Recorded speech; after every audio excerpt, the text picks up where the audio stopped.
Bonjour. Existe-t-il des preuves rationnelles convaincantes de l'existence de Dieu ou d'une puissance créatrice intelligente dans cet univers?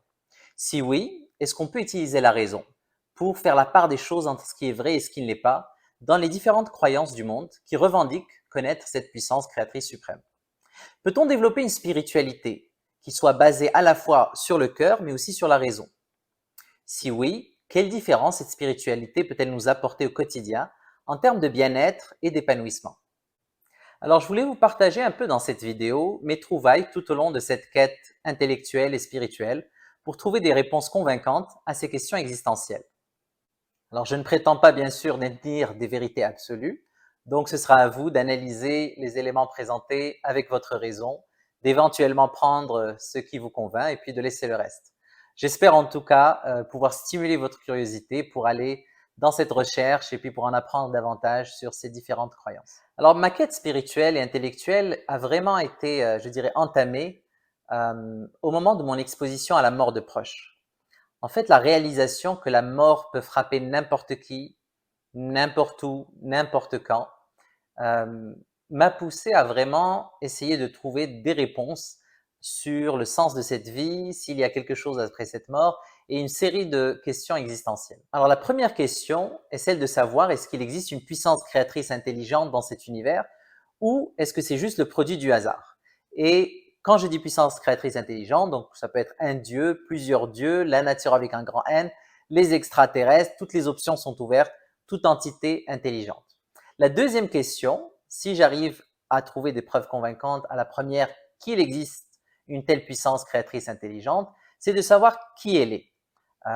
Qui a raison parmi toutes ces grandes croyances du monde, où se situe la vérité. Alors j'ai quand même décidé d'adopter deux règles dans cette quête spirituelle. Alors la première, c'est de toujours rester ouvert à challenger mes croyances et à la changer aussitôt que je trouve des preuves plus convaincantes ailleurs. Et la deuxième règle, c'est de ne jamais m'enfermer dans une croyance sectaire, où je pense détenir toute la vérité ou que je serai meilleur que d'autres humains. En analysant les différents arguments des uns et des autres, je suis tombé un jour sur cette citation qui m'a paru fort intéressante, celle du grand scientifique anglais Fred Hoyle. Alors, Fred Hoyle a admis de manière très humble que la possibilité qu'une forme aussi complexe que la cellule humaine émerge par hasard est comparable à la possibilité pour qu'une tornade qui entre dans un tas de ferraille vous montre un Boeing 747 à partir des éléments qui s'y trouvent. Alors, si vous êtes intéressé à explorer les arguments qui soutiennent donc cette thèse d'une puissance créatrice intelligente dans cet univers, donc je peux vous recommander ce livre qui s'appelle Dieu, la science, les preuves, écrit par deux auteurs français. Il est préfacé par un prix Nobel de physique qui est Robert Wilson. Donc il est paru récemment, apparemment il a eu un grand succès. Donc voilà une référence si vous voulez donc explorer davantage ce sujet-là. Alors bien évidemment, ma raison s'est sentie plus à l'aise à aller dans le sens de la théorie d'une création intelligente de cet univers. Donc j'ai atteint, si vous voulez, un niveau de certitude qu'il existe une puissance créatrice intelligente dans cet univers et que ce n'est pas le produit du hasard. Alors la deuxième question existentielle est celle de savoir qu'est-ce qu'on fait ici sur cette terre, qu'est-ce qu'il y a après la mort, qui a raison, qui a tort parmi toutes les grandes croyances du monde qui revendiquent connaître cette puissance créatrice intelligente. Alors il m'est paru évident que, en fait, plus la science et la technologie se développent, c'est pas plus on trouve que ces éléments dans cet univers sont simples et aléatoires, et c'est bien au contraire. C'est en fait plus on trouve que ces éléments dans l'univers sont complexes et équilibrés, de l'infiniment petit à l'infiniment grand. Alors pour répondre à cette deuxième question, donc je suis allé étudier un peu les grandes religions du monde, euh, le judaïsme, le christianisme, l'islam, l'hindouisme, le bouddhisme, et puis aller par moi-même regarder puis lire dans leurs textes sacrés pour me faire ma propre opinion sur le sujet. Alors c'est comme ça que j'ai commencé à lire un peu de l'Ancien Testament, du Nouveau Testament, du Coran, des Védas, du Livre des Mormons aussi, tout ça vraiment pour essayer de voir sur quoi se basent ces croyances-là, quels sont les éléments de preuve qu'elles avancent sur la véracité donc de leurs croyances. Alors, plus j'en apprenais sur ces différentes grandes religions du monde, en fait, plus je trouvais qu'on avait beaucoup plus d'éléments en commun ou de croyances en commun et de valeurs communes qu'on ne le pense. Autant entre les trois grandes religions monothéistes que sont le judaïsme, le christianisme et l'islam, mais aussi entre le bouddhisme et l'hindouisme avec ces trois grandes religions. Alors, je me souviens un jour avoir rendu visite à un ami hindouiste et puis je remarquais en fait sur une de ses étagères dans la cuisine des petites statuettes posées. Alors, je lui ai posé la question en lui demandant qu'est-ce qu'étaient ces statuettes. Alors, il m'a répondu que c'était des dieux qui avaient pour mission de nous surveiller et puis d'enregistrer un peu nos actions sur Terre et puis de faire un rapport à un Dieu suprême. Alors, bien sûr, ça m'a frappé sur le coup parce que c'est là où je me suis dit, il y a un rapprochement parce qu'on a, dans les religions aussi monothéistes, on croit en les anges, qui sont des êtres de lumière, qui ont aussi ce rôle-là. Certains ont ce rôle-là de nous accompagner et puis d'enregistrer un peu nos actions sur cette terre pour venir témoigner le jour du jugement devant ce Créateur suprême des actions que nous avons accomplies dans cette vie. Alors c'est comme ça que j'en suis arrivé à revisiter le Coran. Parce quand même, il y a une assertion qui est très forte, qui est avancée par les musulmans, et qui est celle de dire que ce livre est en fait une révélation de cette puissance créatrice intelligente il y a 1400 ans, et qu'il est resté intact. Et donc, on a la même version qui a été révélée il y a 1400 ans, aujourd'hui, sans aucun changement d'un mot ou même d'une lettre. Vous pouvez vous procurer une copie du Coran, donc c'est intitulé Le Noble Coran en français. Vous pouvez y accéder aussi gratuitement en ligne.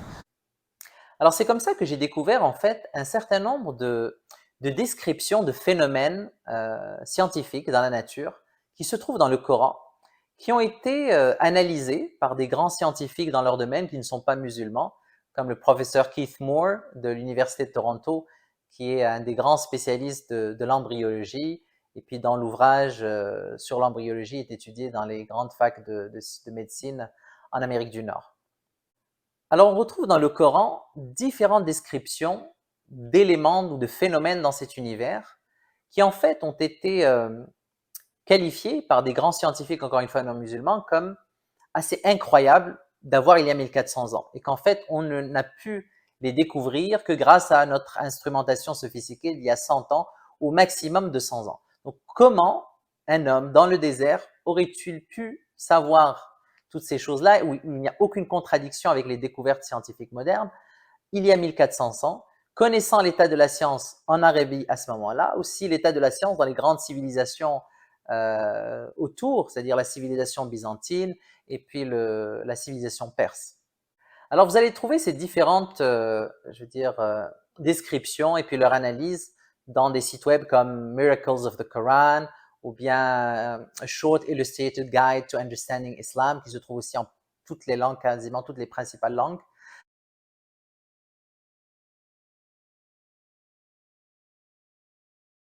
Je voulais vous en présenter en fait trois qui m'ont particulièrement frappé. Alors la première, c'est sur les montagnes, la deuxième sur la relativité du temps et la troisième sur les mers. Alors au sujet des montagnes, on retrouve dans la sourate An-Naml, le chapitre An-Naml, qui est le chapitre numéro 27, à la ayah 88. Et tu verras les montagnes, tu les crois figées alors qu'elles passent comme des nuages. Ou en arabe, وَتَرَى الْجِبَالَ تَحْسَبُهَا جَامِدَةً وَهِيَ تَمُرُّ مَرَّ السَّحَابِ. Donc ici, une description des montagnes qui passent comme passent les nuages.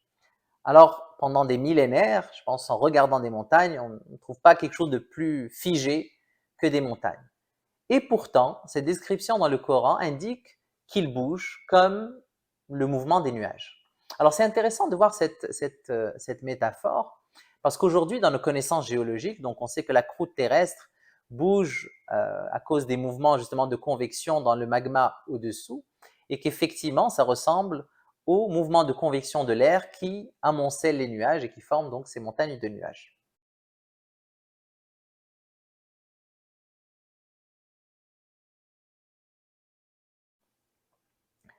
Alors le deuxième exemple est celui de la relativité du temps. Donc là, il faut se rappeler que la relativité du temps a été découverte par Einstein au début du XXe siècle. Et donc, grosso modo, qu'elle dit que le temps ne s'écoule pas de la même manière, dépendamment de où on se trouve dans l'univers, de notre vitesse, etc. Et donc, il y a une relativité du temps. Le temps ne passe pas de la même manière pour différentes personnes, à différents endroits, à différentes vitesses.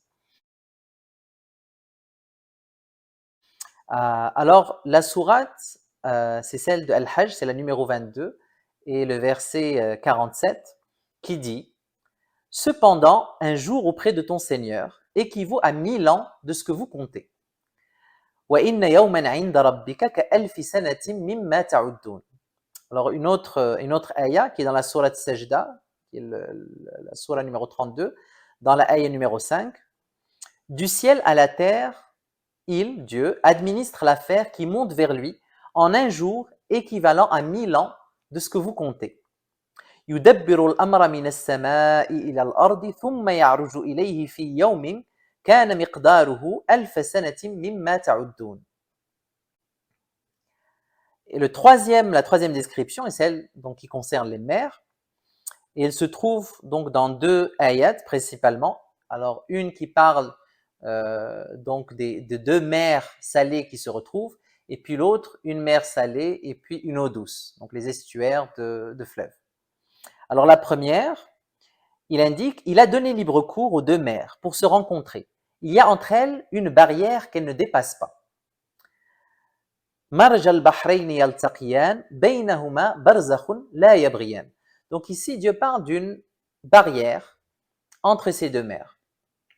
Et là, dans la deuxième situation, quand l'eau douce rencontre l'eau de mer, dans la sourate Al-Furqan, qui est la numéro 25, ou à la ayah 53, et c'est lui qui donne libre cours aux deux mers, l'une douce, rafraîchissante, l'autre salée, amère. Et il assigne entre les deux une barrière et un barrage infranchissable. وهو الذي مرج البحرين هذا عذب فرات وهذا ملح أجاج وجعل بينهما برزخا وحجرا محجورا.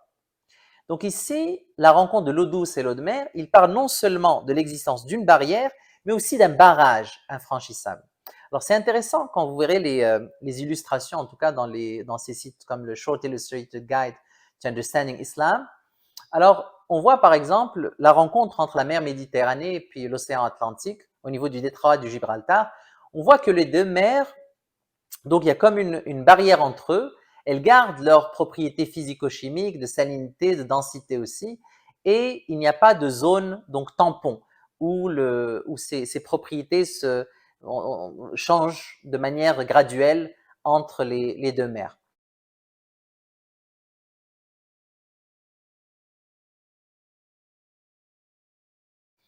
À l'inverse, quand on voit justement l'estuaire de fleuve avec la mer salée, on voit qu'il y a comme une zone tampon. Ici, ce qui est référé, je pense, comme un barrage infranchissable en plus de la barrière. Donc, on va trouver la mer avec ses propriétés physico-chimiques, qui est différente donc de celle du fleuve dans l'estuaire. Et puis, on va trouver une zone tampon avec un changement éventuellement progressif de ses propriétés physico-chimiques.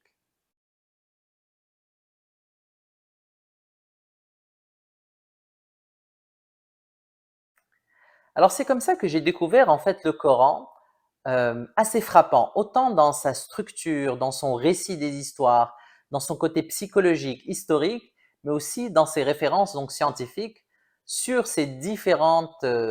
dans ces différents domaines, qu'il s'agisse de l'embryologie, de l'océanographie, de la géologie, de l'astronomie, toutes ces références qui aujourd'hui sont considérées, en tout cas par des grands scientifiques non musulmans, comme quelque chose de complètement surprenant et qui indique, en tout cas pour moi, que la source de ce livre ne peut pas être un humain et que ce livre ne peut venir ou ne peut provenir que de la puissance créatrice de l'humain et de l'univers. Alors encore une fois, ce sont mes propres croyances, ce sont des éléments que je vous partage. À vous, bien sûr, d'aller les analyser, d'aller voir par vous-même ces différents écrits, de chercher dans les différents sites sur Internet aussi pour avoir accès aux différents livres sacrés des grandes croyances du monde. Il y a aussi donc vous avez accès au texte du Coran sur quran.com, Quran.com. Il y en a enfin, les traductions sont disponibles en français, en anglais, en arabe, en espagnol, dans les différentes langues, même en chinois.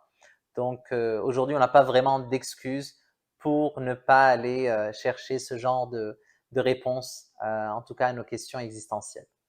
Alors c'est comme ça que j'ai bâti ma spiritualité, en fait sur une certitude rationnelle qu'il existe une puissance créatrice intelligente dans cet univers et que le Coran, ce livre, ne peut provenir que de cette puissance créatrice intelligente qui a créé l'humain et l'univers. Et c'est de là donc que j'ai commencé à puiser mes connaissances sur le sens de cette vie, donc comment est-ce que la vie a commencé sur Terre, qu'est-ce qui nous attend après la mort, etc. Alors pour en revenir à cette question de comment la spiritualité peut influencer notre bien-être et notre épanouissement au quotidien, alors je dirais que une des choses sur laquelle j'ai établi ma spiritualité, c'est cette conscience et cette certitude d'être prise en charge par une puissance créatrice bienveillante et aimante, donc qui nous place que dans les meilleures circonstances pour notre apprentissage et notre développement, même si des fois ces circonstances sont difficiles et puis engendrent, on va dire, de la douleur. Mais cette douleur, au bout du compte, nous est bénéfique. Donc c'est une douleur qui permet de se remettre en question, de changer des choses dans notre comportement, dans nos habitudes, dans notre manière de voir disons, le monde, ou nous rediriger donc vers d'autres orientations. Alors parmi les éléments spirituels qui ont changé un peu ma vision du monde et puis ma manière d'interagir autant avec les humains qu'avec les événements, c'est d'abord la croyance que toute l'humanité provient d'un seul couple, qui est Adam et Ève, et que tous les humains sur cette planète naissent égaux et naissent purs, avec une lumière qui est un souffle divin et qui les rattache et qui les ramène toujours à cette source de vie qu'est cette puissance créatrice de l'humain et de l'univers. Un autre enseignement important est celui de l'humilité, donc de ne jamais se croire supérieur à quiconque, que ce soit par nos actions, par notre bagage génétique, par notre statut social, nos accomplissements de carrière, notre statut financier. Donc tous ces éléments ne nous permettent pas de nous sentir supérieurs à qui que ce soit. Et donc là, ce sentiment de supériorité est la voie de l'arrogance qui conduit finalement à la perte dans cette vie et puis dans l'au-delà. Alors bien sûr, cette croyance ne reconnaît pas de hiérarchie des races. Les humains sont tous égaux devant Dieu. Ils s'élèvent devant lui par la piété, par les bonnes actions. Mais encore une fois, Dieu seul sait l'état du cœur de chacune de ses créatures. Et donc nous ne sommes pas en mesure de nous juger entre nous, ni de savoir quel est le statut ou le niveau de proximité de chaque humain par rapport à son Créateur. Nous ne sommes pas non plus censés être des anges, qui sont des créatures de lumière qui obéissent à 100% à Dieu tout le temps. Nous avons été créés avec cette capacité de commettre des erreurs, de nous éloigner, mais toujours aussi avec cette capacité de repentir, de revenir vers Dieu à chaque fois que nous dérapons ou nous allons à droite et à gauche par rapport au chemin droit qu'il nous a tracé. Alors j'espère que, en tout cas, ce peu d'éléments a stimulé un peu votre curiosité pour aller en apprendre davantage sur les grandes croyances du monde, vous faire votre propre opinion, en tout cas, sur cela. Et puis aussi vous encourage à aller discuter, échanger avec des personnes qui ont des croyances différentes des vôtres. Pour moi, ça a toujours été une source d'enrichissement et d'apprentissage qui n'a pas cessé, en tout cas, de nourrir ma spiritualité et puis ma pratique donc spirituelle au quotidien.